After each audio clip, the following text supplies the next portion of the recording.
When people look at it, it looks crazy. That's a very natural thing. Sometimes when we look at it, it looks crazy. It is the result of reasoned engineering thought, but it still looks crazy. From the top of the atmosphere down to the surface, it takes us 7 minutes. It takes 14 minutes or so for the signal from the spacecraft to make it to Earth. That's how far Mars is away from us. So when we first get word that we've touched the top of the atmosphere, the vehicle has been alive or dead on the surface for at least 7 minutes.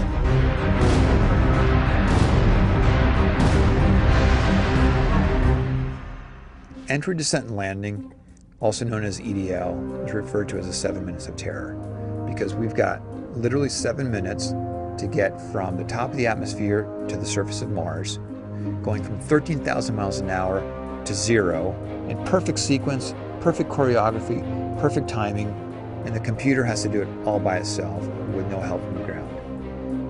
If any one thing doesn't work just right, it's game over. We slam into the atmosphere and develop so much aerodynamic drag. Our heat shield, it heats up and it glows like the surface of the sun. 1,600 degrees. During entry, the vehicle is not only slowing down violently through the atmosphere, but also we are guiding it like an airplane to be able to land in a very narrow, constrained space. This is one of the biggest challenges that we are facing, and one that we had never attempted on Mars. Mars is actually really hard to slow down because it has just enough atmosphere that you have to deal with it. Otherwise, it will destroy your spacecraft. On the other hand, it doesn't have enough atmosphere to finish the job. We're still going about 1,000 miles an hour. So at that point, we use a parachute. The parachute is the largest and strongest supersonic parachute that we've ever built to date. It has to be able to withstand 65,000 pounds of force, even though the parachute itself only weighs about 100 pounds. When it opens up that fast, it's a neck-snapping 9 Gs. At that point, we have to get that heat shield off. It's like a big lens cap blocking our view of the ground to the radar. The radar has to take just the right altitude and velocity measurements at just the right time, or the rest of the landing sequence won't work. This big, huge parachute that we've got, it'll only slow us down to about 200 miles an hour. And that's not slow enough to land. So we have no choice, but we've got to cut it off and then come down in rockets. Once we turn those rocket motors on, if we don't do something, we're just going to smack right back into the parachute. So the first thing we do is make this really radical divert maneuver. We fly off to the side. Diverting away from the parachute, killing our horizontal velocity and our vertical velocity, getting the rover moving straight up and down so it can look at the surface with its radar and see where we're going to land.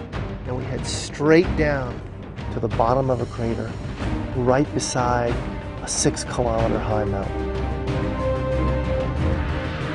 We can't get those rocket engines too close to the ground, because if we were to descend propulsively with our engines all the way to the ground, we would essentially create this massive dust cloud. That dust cloud could then go and land on the rover.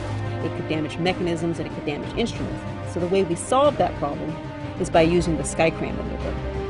20 meters above the surface, we have to lower the rover below us on a tether that's 21 feet long, and then gently deposit it on its wheels on the surface. As the rover touches down and is now on the ground, the descent stage is in a collision course with the rover. We must cut the bridle immediately and fly the descent stage to a safe distance from the rover.